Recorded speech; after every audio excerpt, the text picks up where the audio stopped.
This week's doctrine is humanity's creation and purpose. Have you ever seen this sculpture? It's called The Thinker. I'm not sure what the story is behind why the artist made it or what it's supposed to represent, but I do know that it's very famous. And in my mind, I always associate it with the question, what is the meaning of life? I can just imagine this guy sitting down and mentally exerting himself very powerfully and trying to figure out the answer to that question. How a person comes to answer that question for themselves greatly influences their behavior.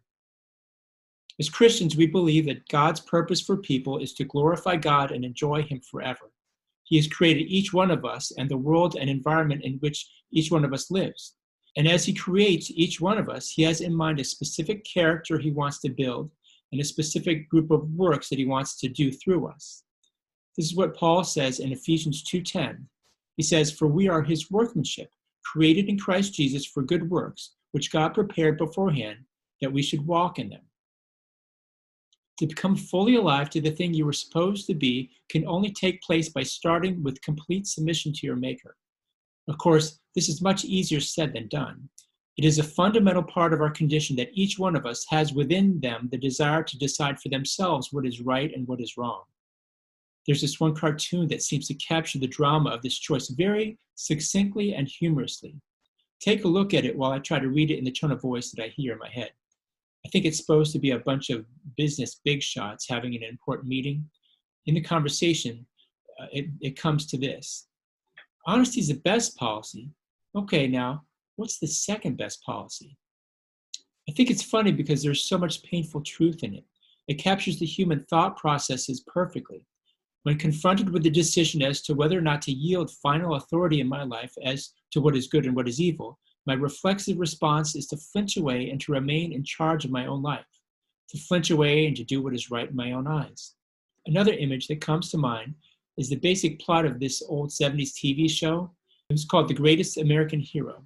And the basic idea was that this guy was given this special super suit with a cape and everything. I know, old school, right? It even came with a book of instructions, which our hero promptly misplaces in the first episode. So that's the basic gist of how most of the other episodes went. This character wandering around trying to do good, but making many klutzy mistakes. Of course, his underachieving with respect to fulfilling his purpose for his life is much more forgivable than ours. We're much more like those business guys at that meeting with our reflexive chafing and evasiveness toward God and His authority. The end result is the condition of heart that Augustine very famously put his finger on when he says, "You have made us for yourself, O Lord, and our heart is restless until it rests in you." When we say no to God and His authority, we doom ourselves to a lifetime of running down rabbit trails of hobbies, pursuits, and passions, the end result being that none of them keeps the promises of fulfillment they made to us when we were first captivated by them. Many of them are not bad things. They're just not meant to be the first thing, the first love of our life. There's this other thing Augustine said concerning this topic. Sin is disordered love. It is love out of order. And this is where we see God's grace. It is His grace that causes these passions to go tasteless, to become ashes in our mouths. It is His grace that causes us to fall out of love with the idea of making our own purpose in life. It is His grace that causes us to fall out of love with the idea of doing what is right in our own eyes. And it is by His grace that any of us finds ourselves brought to the point where we say to Him, "Not my will, but yours be done." And when we yield and acknowledge Him as final authority in this way, we give Him the access to fulfill His purpose for our life.